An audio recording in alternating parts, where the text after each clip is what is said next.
আমরা সবাই সুখী হতে চাই, কেউ কষ্টে থাকতে চাই না, কারণ মানুষ সুখের কাঙ্গাল। সবাই সুখের প্রত্যাশী। সুখে থাকা, শান্তিতে থাকা, ভালো থাকার ব্যাপারটা এটা মানুষের একটা সার্বজনীন লক্ষ্য বা উদ্দেশ্য। এক্ষেত্রে ধনী গরিব, রাজা প্রজা, ছোট বড়, নারী পুরুষ সবাই সমান। সবাই আমরা সুখী হতে চাই, শান্তিতে থাকতে চাই, কেউ কষ্টে থাকতে চাই না। যদিও আমাদের অনেক শিল্পীরা গান গান, আমি কষ্ট পেতে ভালোবাসি, তাই তোমার কাছে ছুটে আসি, বলে না? বলে না? গানে বলে, কিন্তু সেও জীবনে কষ্ট পেতে চায় না। কেউই কষ্ট পেতে চায় না। এটা গান মেলানোর জন্য বলেছে যে আমি কষ্ট পেতে ভালোবাসি, তো আসলেই কেউই কষ্টে থাকতে চায় না। সবাই আমরা সুখী হতে চাই। কি হতে চাই? কেউই কষ্টে থাকতে চাই না। তো কিভাবে আমরা একটা সুখী সমৃদ্ধ জীবন পেতে পারি, এই টপিকের উপর আজকে আমরা কিছু কথা বলবো। কোরআন আমাদেরকে কি গাইডলাইন দিয়েছে, ইসলাম আমাদেরকে কি জানিয়েছে, কিভাবে চললে আমরা এই পৃথিবীতে সুখে থাকতে পারি এবং জান্নাতেও আনন্দে থাকতে পারি, এটা জানার দরকার আছে না নাই বলেন? সুখ বিষয়টা এত জরুরি, এত গুরুত্বপূর্ণ যে ইউনাইটেড নেশনের জেনারেল অ্যাসেম্বলি প্রতি বছর মার্চের 20 তারিখকে দ্য ইন্টারন্যাশনাল হ্যাপিনেস ডে হিসেবে ঘোষণা করেছে, মানে আন্তর্জাতিক সুখ দিবস। কি দিবস? আন্তর্জাতিক সুখ দিবস হিসেবে ঘোষণা করেছে। এবং তারা একটা জরিপ করে যে পৃথিবীর কোন দেশের লোকেরা বেশি সুখী। তো সে জরিপে বিশ্বের সবচেয়ে সুখী দেশের তালিকায় টানা কয়েকবার যে দেশটায় নাম উঠে এসেছে সেটা হচ্ছে ফিনল্যান্ড। নাম শুনেছেন? এটা হচ্ছে নর্দার্ন ইউরোপের একটা দেশ, স্ক্যান্ডিনেভিয়ান কান্ট্রিজের একটা, ফিনল্যান্ড। সে জরিপে উঠে এসেছে যে ফিনল্যান্ডের লোকেরা নাকি বেশি সুখী। তো আজকে আমরা দেখবো কারণ কি, তাদের তো সুখের কারণ কি, এটা আমরা খুঁজে দেখবার চেষ্টা করব। ফিনল্যান্ডে একটা ইউনিভার্সিটি আছে, ইউনিভার্সিটি অফ হেলসিঙ্কির একজন রিসার্চার জেনিফার ডি পাওলা, সে 2টা কারণ উল্লেখ করেছে বেসিকলি, যে বারবার ফিনল্যান্ডের নাম উঠে আসছে কেন, কেন তারা সুখী। তো প্রথম যে কারণটি সে আইডেন্টিফাই করেছে সেটা হচ্ছে তাদের হেলদি লাইফস্টাইল। তারা হেলদি লাইফস্টাইলে অভ্যস্ত, প্রকৃতির সাথে তাদের নিবিড় একটা সান্নিধ্য আছে, এবং সেই সাথে স্বাস্থ্যসম্মত তাদের কর্মজীবন। হেলদি লাইফস্টাইলের কারণে তারা হ্যাপি। তো আমি খুঁজে দেখলাম যে এখন ফিনল্যান্ডের লোকেরা হেলদি লাইফস্টাইলের কথা বলে, যেটা বিষ্ণু ইসলাম 1500 বছর আগেই আমাদেরকে জানিয়ে গিয়েছে, ঠিক কিনা বলেন? আপনি যদি বিষ্ণু ইসলামের বায়োগ্রাফি একটু চেক করেন, দেখবেন যে কতটা অর্গানিক লাইফ বিষ্ণু ইসলাম লিড করেছেন। প্রকৃতির সাথে বিষ্ণু ইসলামের সম্পর্ক যে কতটা নিবিড় ছিল, আপনি শুনলে অবাক হবেন। ওনার শৈশবের দিকে যদি আমরা তাকাই, আমরা দেখবো যে তিনি মক্কায় জন্মেছেন ঠিকই, কিন্তু মক্কায় বড় হননি। বড় হয়েছেন বনু সাদে। জানেন আপনারা? হালিমাতু সাদিয়া দুধ পান করানোর জন্য মক্কা থেকে বিষ্ণু ইসলামকে সেই তায়েফ পেরিয়ে আরো 70-80 কিলো দূরে বনু সাদ, যেখানে ধুধুমরু প্রান্ত, সুবিশাল আকাশ, বিস্তীর্ণ জমিন, বড় বড় পাহাড়, এরকম একটা মরুপল্লীতে বিষ্ণু ইসলামের শৈশব কেটেছে। দেখেন প্রকৃতির সাথে বিষ্ণু ইসলামের জীবনের কতটা নিবিড় সান্নিধ্য ছিল, কতটা সুনিবিড় সম্পর্ক ছিল। এরপর সেখান থেকে যখন চলে আসলেন, he started his career as a shepherd, রাখাল হিসেবে ক্যারিয়ার শুরু করলেন। পাহাড়ি উপত্যকা মাড়িয়ে তিনি ছাগল চড়াতেন, মেষ চড়াতেন। পৃথিবীর সব নবীরা ছাগল চড়িয়েছেন। মরুভূমির রুক্ষ পরিবেশ মাড়িয়ে মরু ঝড় সাইমুনকে মোকাবেলা করে তিনি কাফেলা নিয়ে এদিক থেকে ওইদিকে যেতেন। 27টা যুদ্ধে সরাসরি নেতৃত্ব দিয়েছেন। আল্লাহু আকবার। পাহাড়ে উঠতেন, মরুদ্যানে হাঁটতেন, খেজুরের বাগানে ঘুরতেন, তৃষ্ণা লাগলে কুয়া থেকে পানি তুলে খেতেন। এর চেয়ে অর্গানিক লাইফ আর হতে পারে ভাই? আওয়াজ করে বলেন, হতে পারে? ইভেন যেখানে ঘরের ভেতরে ঘুমাতেন, ঘরটাও ছিল খেজুর পাতার ছাউনি দিয়ে। খেজুরের পাতা, ডাল, ছোবড়া এগুলো দিয়ে বালিশ, তোশক, জাজিম বানিয়ে শুতেন। আর সবসময় অর্গানিক খাবার খেতেন। সুবহানাল্লাহ। তাহলে ফিনল্যান্ডের লোকেরা সবচেয়ে বেশি সুখী তাদের হেলদি লাইফস্টাইলের কারণে, প্রকৃতির সাথে নিবিড় সম্পর্ক। কিন্তু বিষ্ণু ইসলাম এই ঘটনা ঘটার 1500 বছর আগেই জানিয়ে গিয়েছেন যে হেলদি লাইফস্টাইলের কোনো বিকল্প নেই। পুরো লাইফটাই ছিল ওনার হেলদি, অর্গানিক। সুবহানাল্লাহ। জেনিফার ডি পাওলা দ্বিতীয় যে কারণটি উল্লেখ করেছেন যে ফিনল্যান্ডের লোকেরা এত সুখী কেন, সে বলেছে যে তারা টেনশন ফ্রি লাইফস্টাইলে অভ্যস্ত, কোনো পরিস্থিতিতে উদ্বিগ্ন হতে চায় না, যে কোনো সিচুয়েশন ঠান্ডা মাথায় ডিল করে। বিষ্ণু ইসলামের বায়োগ্রাফির দিকে তাকান, তিনিও তাই করেছেন সারা জীবন। সুবহানাল্লাহ। সাধ্যের সবটুকু বিষ্ণু ইসলাম করতেন, সর্বোচ্চ চেষ্টাটুকুন করে চেষ্টা প্রচেষ্টা শেষে কর্ম শেষে ফলাফলের জন্য তিনি আল্লাহর উপর নির্ভর করতেন। আর তাওয়াক্কুল আলাল্লাহ, উদ্বিগ্ন হতেন না, মাথা ঠান্ডা রেখে সিচুয়েশন ডিল করতেন। এর কারণ আমাদের জীবনে এমন অনেক কিছু ঘটে যায় যেটার উপর আমাদের কোনো হাত থাকে না। তো যেটার উপর আমার নিয়ন্ত্রণ নাই সেটা নিয়ে আমি উদ্বিগ্ন হয়ে লাভ আছে? কথা বলেন, উদ্বিগ্ন হয়ে লাভ আছে? জীবন আপনাকে অনেক কিছু দিবে, আবার কেড়ে নিবে। আল্লাহ এভাবেই পৃথিবীটাকে সাজিয়েছেন। ইয়াউমুন লাকা ওয়া ইয়াউমুন আলাইকা, একদিন আপনার ভালো যাবে, আরেকদিন খারাপ যাবে। ওয়া তিলকাল আইয়ামু নুদাবিলুহা বাইনান নাস, আল্লাহ বলেন যুগটাকে আমি ঘুরিয়ে ফিরিয়ে মানুষের সামনে এভাবেই আনি। This is the routine work of this দুনিয়া। দুনিয়ার রুটিন ওয়ার্ক এইটা। আজকে ভালো, কালকেও যে ভালো যাবে এমনটা নয়, কালকে খারাপ যাবে। আজকে তার খারাপ যাচ্ছে, পরশুদিন আবার তার ভালো দিন যাবে, ঠিক কিনা বলেন? অন্য এক সূরায় আল্লাহ তাআলা বলেছেন ফাইন্না মাআল উসরি ইউসরা, নিশ্চয়ই কষ্টের সাথে আছে স্বস্তি। আজীবন মানুষ কষ্টে থাকে না, দুঃখের পরে থাকে সুখ। দুঃখের পরে কি থাকে? সুখ থাকে। এজন্য উদ্বিগ্ন হওয়া যাবে না। বিষ্ণু ইসলামের জীবনী থেকেও আমরা এটাই শিখি, উদ্বিগ্ন হওয়া যাবে না। তিনি বলতেন ওয়া আলাম আন্নামা আসাবাকা লাম ইয়াকুন লিয়ুখতিআক ওয়া মা আখতাআকা লাম ইয়াকুন লিয়ুসিবাক রুফিআতিল আকলাম ওয়া জাফফাতিস সুহুফ। ওনার কাজিন আব্দুল্লাহকে ডেকে বললেন, আব্দুল্লাহ, যেটা তুমি পাওয়ার সেটা তুমিই পাবা, কোনোদিন মিস হবে না। এটা তোমার, যেটা তোমার হওয়ার কথা ছিল এটা তুমি পাবাই, এটা মিস হবে না। আর যেটা তোমার নসিবে নাই, যেটা তুমি পাবা না, গোটা বিশ্বের সব ক্ষমতাকে হাতের মুঠোয় আনলেও সেটার দেখা তুমি পাবে না। তো এই জন্য উদ্বিগ্ন হয়ে লাভ আছে বলেন না। আমরা আমাদের সর্বোচ্চ চেষ্টাটুকুন করব, তারপর ফলাফলের জন্য আমরা ভরসা রাখবো, নির্ভর করব একজন সত্তার উপর। আওয়াজ করে বলুন তো, তিনি কে? আমরা আল্লাহর উপর ভরসা রাখবো। তাহলে ফিনল্যান্ডের লোকেরা এই যে হ্যাপি হয়ে খুব বেশি খুশি, এত বেশি খুশি হওয়ার কিছু নাই। এগুলো আগে থেকে আমরা জানি, কি বলেন? জানি না আমরা? জাস্ট একটু প্র্যাকটিস করে নিজের জীবনের সাথে মানিয়ে নিতে হবে। সম্মানিত সুধী, আপনি যদি কোরআনকে জিজ্ঞেস করেন যে what is the Quranic formula of happy life, সুখে শান্তিতে থাকার জন্য কোরআনিক ফর্মুলাটা কি, কিভাবে আমরা সুখী সমৃদ্ধ জীবন পেতে পারি, কোরআন আপনাকে দুইটা জিনিসের কথা বলে। নাম্বার 1 হচ্ছে ফেইথ, নাম্বার 2 হচ্ছে গুড ডিড। আই রিপিট, আমি আবারও বলছি, নাম্বার 1 ফেইথ, বিশ্বাস, আল্লাহর উপর অগাধ বিশ্বাস এবং আস্থা। 2 নম্বর হচ্ছে গুড ডিড, মানে সৎকর্ম, নেক আমল। যার মধ্যে দুইটা থাকবে তাকে সুখী সমৃদ্ধ জীবন দান করবে কে? Faith and good deed, you will be happy in your life for the sure, I am telling you. এই দুইটা যদি এনশিওর করতে পারেন, আপনাকে সুখী সমৃদ্ধ জীবন দিবে কে? এবং এই আয়াতটি দিয়েই, হ্যাপি হওয়ার কোরআনিক ফর্মুলা দিয়ে আমি আজকের আলোচনা শুরু করেছি। আল্লাহ তাআলা সূরা নাহলের 97 নম্বর আয়াতে বলছেন, মান আমিলা সলিহাম মিন যাকারিন আও উনসা ওয়া হুয়া মুমিন ফালানুহইয়ান্নাহু হায়াতান তাইয়্যিবা ওয়া লানাজজিয়ান্নাহুম আজরাহুম বিআহসানি মা কানু ইয়ামালুন। বিশ্বাসী নারী কিংবা পুরুষ তারা যদি সৎকর্ম করে, তাদেরকে আমি সুখী সমৃদ্ধ জীবন দান করব।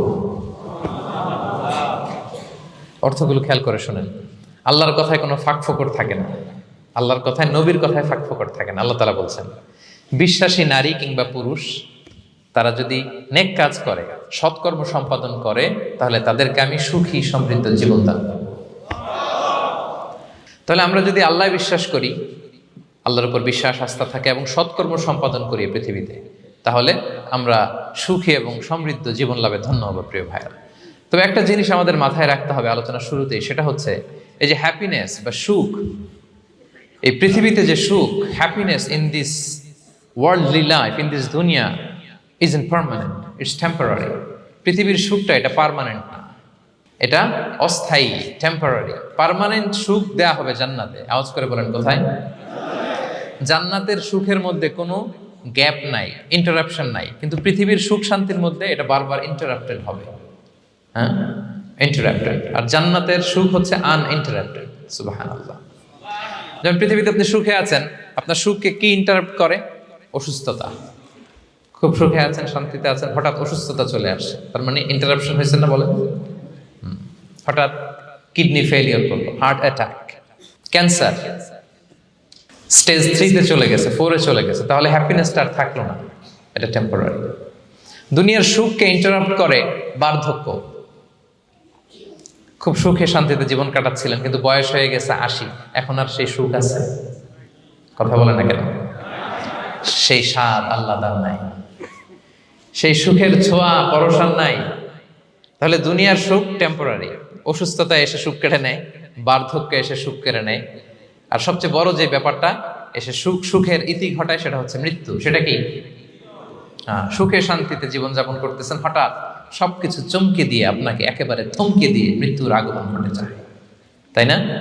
বলি কুল্লি উম্মাতিন আজাল ফাইদা জাআ আজালুহা লা ইস্তাখিরুনা সাআতান ওয়া লা ইস্তাকদিমুন। একেবারে ফিক্সড করা, সিলেক্ট করা কখন আপনি মরবেন। এই মৃত্যুর সময়টা আপনার ফিক্সড টাইমের 1 সেকেন্ড আগেও আসবে না, পরেও আসবে না। তাহলে দুনিয়ার সুখ এটা কি চিরস্থায়ী না ক্ষণস্থায়ী? টেম্পোরারি না পার্মানেন্ট? টেম্পোরারি। এই লাইফটা, দুনিয়ার হ্যাপিনেসটা, এটা টেম্পোরারি, এটা খেয়াল রাখতে হবে। চির সুখ, চির শান্তি, আনইন্টারাপ্টেড হ্যাপিনেস আপনি পাবেন জান্নাতে। আল্লাহ তাআলা বলছেন, ওয়া আম্মাল্লাযীনা সুঈদু ফাফিল জান্নাতি খালিদিনা ফিহা মা দামাতিস সামাওয়াতু ওয়াল আরদু ইল্লা মা শাআ রাব্বুক আতাআন গায়রা মাজদুদ। সুবহানাল্লাহ। জান্নাতের নেয়ামত সুখ হবে, এটাকে আল্লাহ নাম দিয়েছেন আতা, গায়রা মাজজুজ, এন্ড আনইন্টারাপ্টেড গিভিং। ওই যে সুখ পাবেন আপনি, আর কোনো ইন্টারাপশন হবে না। সুখ আর সুখ, শান্তি আর শান্তি, it's a gift without an end. এটার কোনো এন্ডিং নাই, শুরু আছে শেষ নাই। সুবহানাল্লাহ পড়েন। And it will be an award never to be taken away. একবার যে দেয়া হবে আর ছিনিয়ে নেওয়া হবে, একবার যে এন্ট্রি পাবেন আর জান্নাত থেকে বের হওয়া লাগবে না। তাহলে সুখ শান্তি আমরা কিভাবে পাবো এটা জানার আগে এই কথাটা আমাদেরকে মাথায় আগে ঢুকিয়ে নিতে হবে যে দুনিয়ার জীবনটা, এখানে সুখ শান্তি ক্ষণস্থায়ী। চির সুখ চির শান্তির জায়গা হচ্ছে জান্নাত। জান্নাতে অসুস্থতা নাই, আছে? সবাই বলেন জান্নাতে অসুস্থ হবেন? জান্নাতে বার্ধক্য নাই, বুড়ো হবেন না। হ্যাঁ, বিষ্ণু ইসলাম বলেছেন জান্নাতে যারা ঢুকবে তারা হবে আবনাউ সালাসিন ওয়া সালাসিন, 33 বছরের তাগড়া যুবক হয়ে ঢুকবেন, চির যুবক চির যৌবনা। আহলুল জান্নাতে জুরদা ওয়া মুরদা ওয়া আবনাউ সালাসিন ওয়া সালাসিন, শুভ্রদেহী, সুন্দর, সুঠাম, স্মার্ট, ড্যাশিং ফেসের হবে, বয়স বাড়বে না, অসুস্থতা স্পর্শ করবে না, আর মৃত্যুই থাকবে না সেখানে। কি বলেন, থাকবে? ইউতাল মাউতু বিকাবশিন আমলাহ, সাদা একটা বকরির আকৃতিতে মৃত্যুকে আনা হবে। ফায়ুযবাহুল মাউত, মৃত্যুকে সেদিন মৃত্যু দেয়া হবে। মৃত্যুকে জবাই করে বলা হবে, ইয়া আহলাল জান্নাতি খুলুদুন ফালা মাউত, হে জান্নাতবাসীরা নো টেনশন, এনজয়। সুবহানাল্লাহ করবেন না? সেই জান্নাতে যেতে আমরা চাই কি চাই না? সবাই চাই তো? আমরা এই ওটা এপিক সিভিক হলে যেমনি একত্রিত হলাম, আল্লাহর জান্নাতেও যেন আমরা একত্রিত হতে পারি। আল্লাহ তৌফিক দান করুন। আল্লাহুম্মা আমিন ইয়া রাব্বাল আলামিন। প্রিয় সুধী, তাহলে কোন টপিকে আমরা এগোচ্ছি আপনারা বুঝতে পারছেন তো না? পারছেন? আলহামদুলিল্লাহ। কি করে আমরা একটা সুখী সমৃদ্ধ জীবন পেতে পারি, এবার আমি মূল আলোচনায় ঢুকে যাচ্ছি। আল্লাহ বলেন ফালানুহিয়ান্নাহু হায়াতান তাইয়্যিবা, ইসলামের গাইডলাইন মেনে চললে আমি তোমাদেরকে হায়াতে তৈয়্যিবা দিব। এই শব্দটা আপনারা প্রায় শুনেছেন না? আমরা বলি না যে আমার জন্য দোয়া করবেন, আল্লাহ যেন আমাকে হায়াতে তৈয়্যিবা দেয়, বলি কিনা? অনেক মাশায়েখদের কাছে দোয়া চাইলে দেখবেন যে ওনারা বলে যে আল্লাহ তোমাকে হায়াতে তৈয়্যিবা নসিব করুন, বলে না? এটা কি বলে? সুখী সমৃদ্ধ জীবন। আল্লাহ তাআলা আমাদের সবাইকে হায়াতে তৈয়্যিবা নসিব করুন। তো কি করে আমরা এই হায়াতে তৈয়্যিবা পেতে পারি? কার্যকর উপাদানগুলোর মধ্যে প্রথম যে উপাদানটা আমি শেয়ার করতে চাই বা ফ্যাক্টরটা শেয়ার করতে চাই সেটা হচ্ছে লাইফকে কখনো জটিল করবেন না। Make it simple, you will be happy. লাইফকে কি করবেন না? জটিল। অনেকে দেখবেন যে সহজ রাস্তাটা চিনে না, খালি পেঁচায়, খালি জটিল করে।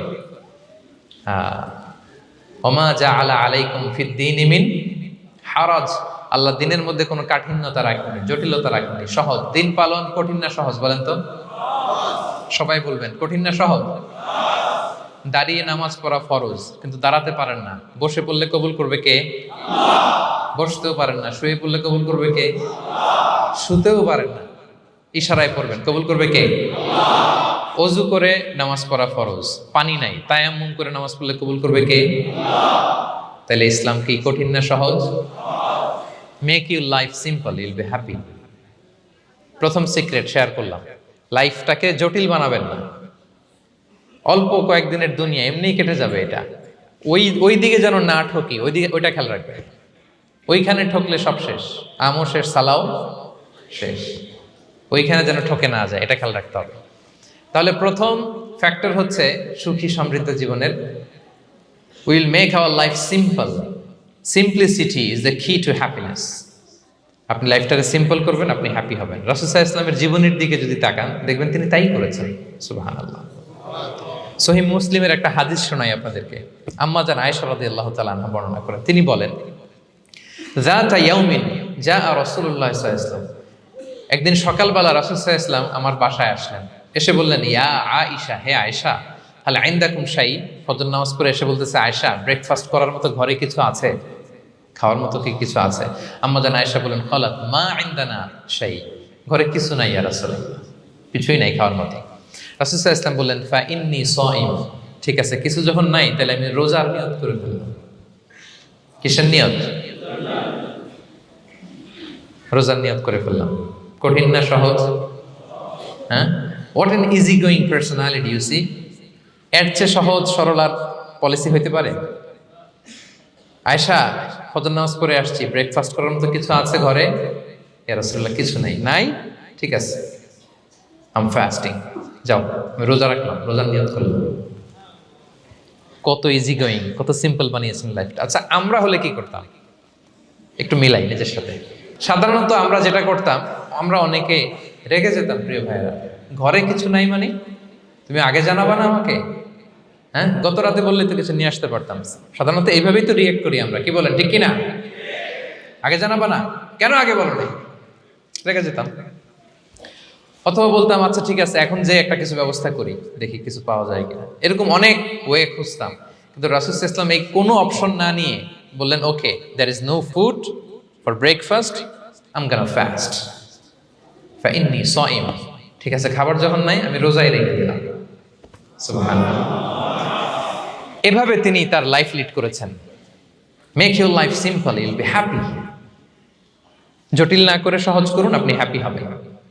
রাসূল সাল্লাল্লাহু আলাইহি ওয়াসাল্লামের লাইফস্টাইল ছিল very simple, so simple yet so special.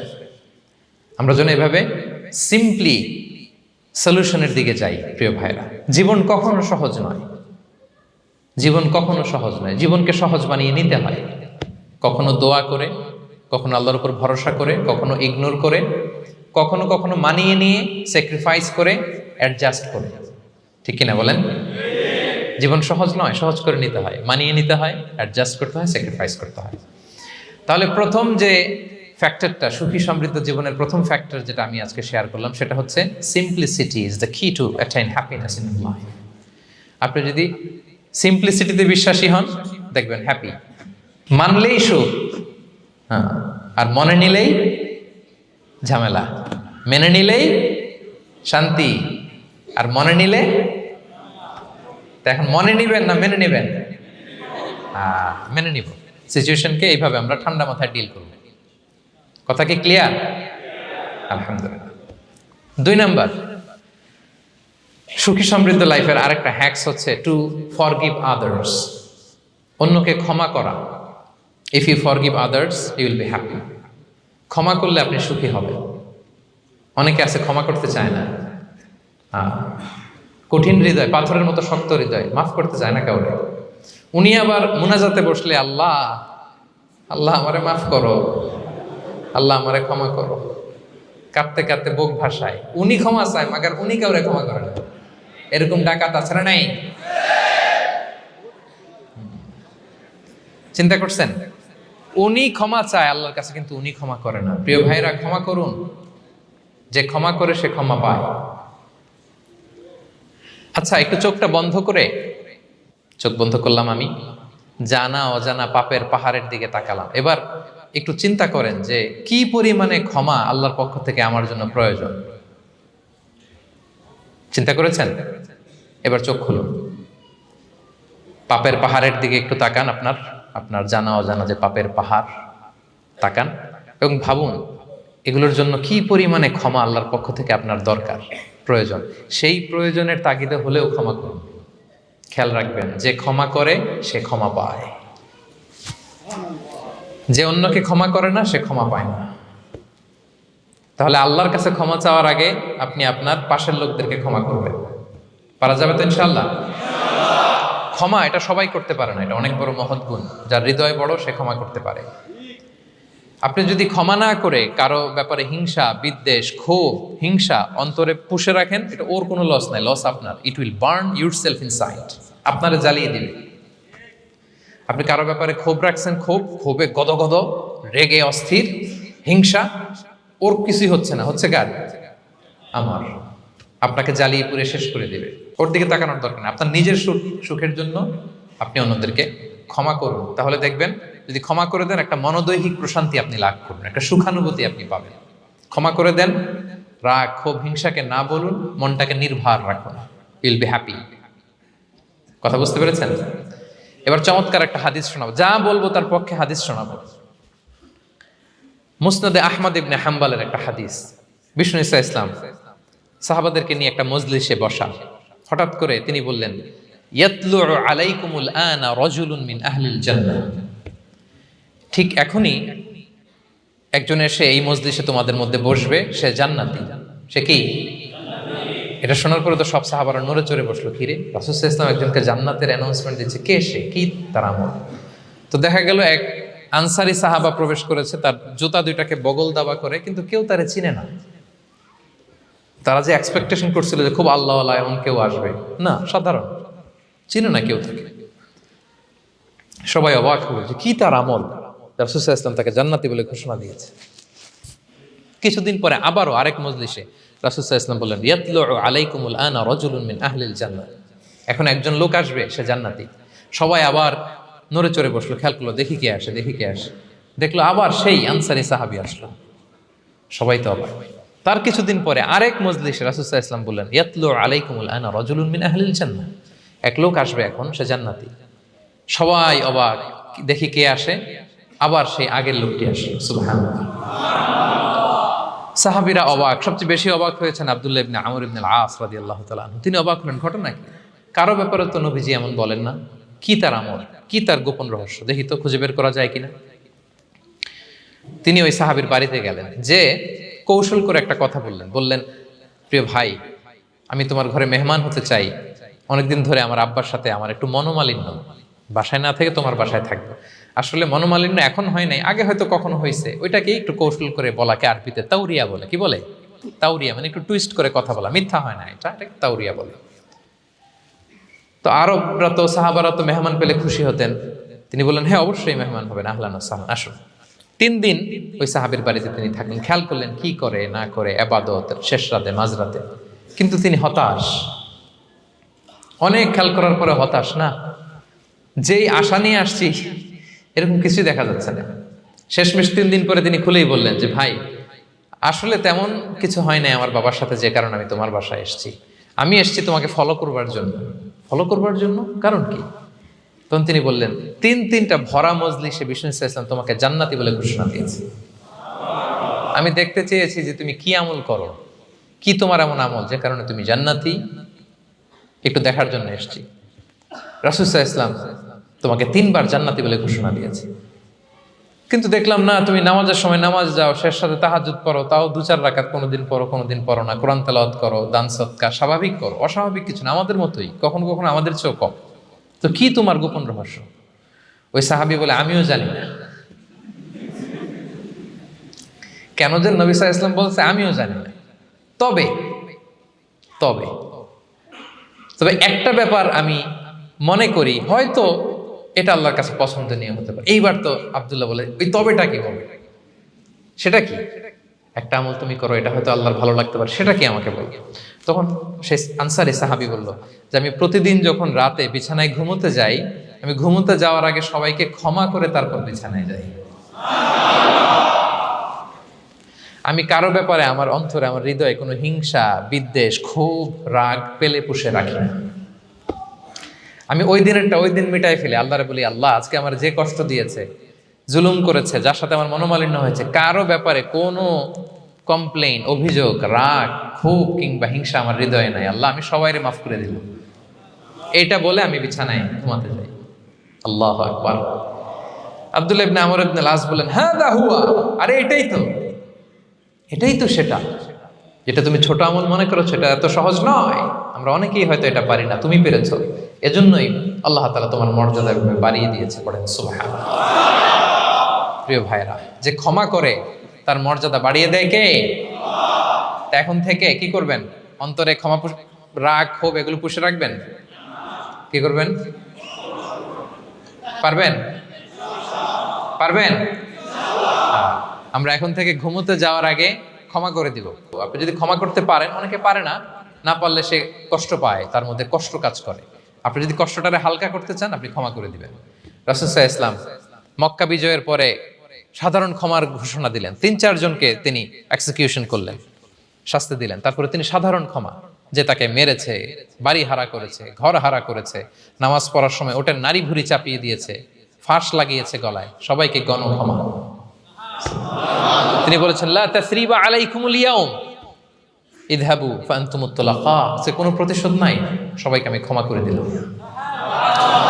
তাহলে যদি আপনি হ্যাপি থাকতে চান, আপনি যদি মনোদৈহিক প্রশান্তি চান, ঘুমোতে যাওয়ার আগে আমরা কারো ব্যাপারে রাগ, ক্ষোভ, হিংসা রাখবো না। হিংসা এমন ভয়ঙ্কর, এটা আপনারা জ্বালায় ফেলবে ভিতর থেকে। It will burn yourself inside. তাহলে আমরা ক্ষমা করব। কি করব? তাহলে আমরা হ্যাপি হব। তাহলে কয়টা ফ্যাক্টর বললাম?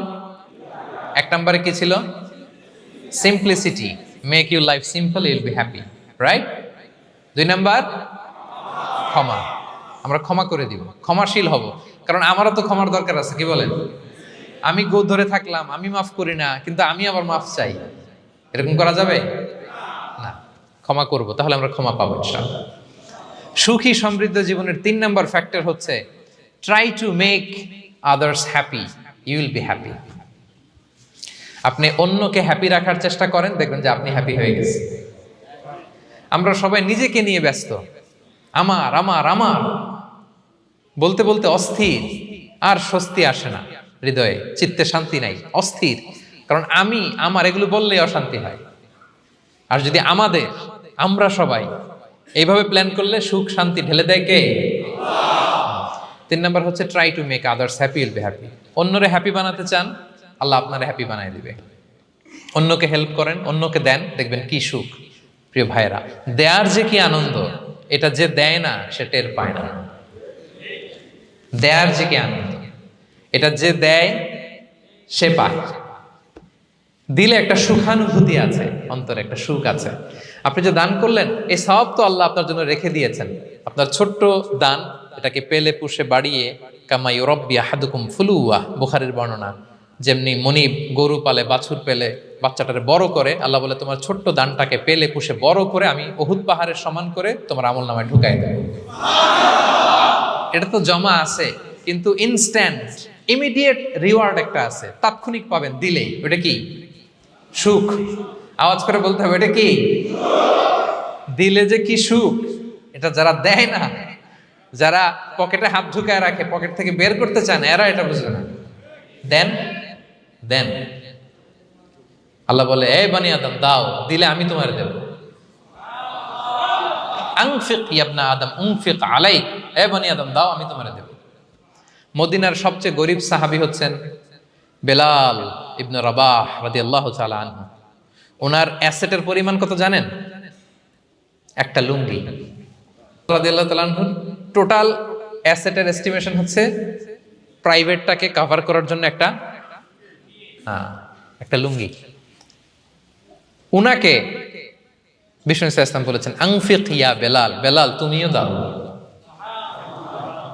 ওয়ালা তাখশা মিন যিল আরশি ইকলালা, আরশের অধিপতির ভান্ডারে কোনো কমতি নাই। বেলাল তুমিও দাও, যা পারো দাও। তুমি এমন রবের গোলাম, তার ভান্ডারে কমতি নাই।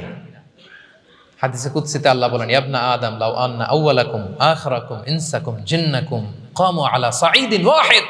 পৃথিবীর আদম থেকে শুরু করে শেষ পর্যন্ত হাজার হাজার কোটি কোটি লক্ষ মানুষ যদি একটা প্রান্তরে দাঁড়িয়ে চাইতে থাকো আমি আল্লাহর কাছে, খালি চাও, এটা দাও আল্লাহ, এটা দাও, যা যা দরকার আমি যদি সবও দিয়ে দেই, আমি আল্লাহর ধন ভাণ্ডারের 1 ইঞ্চিও কমবে না।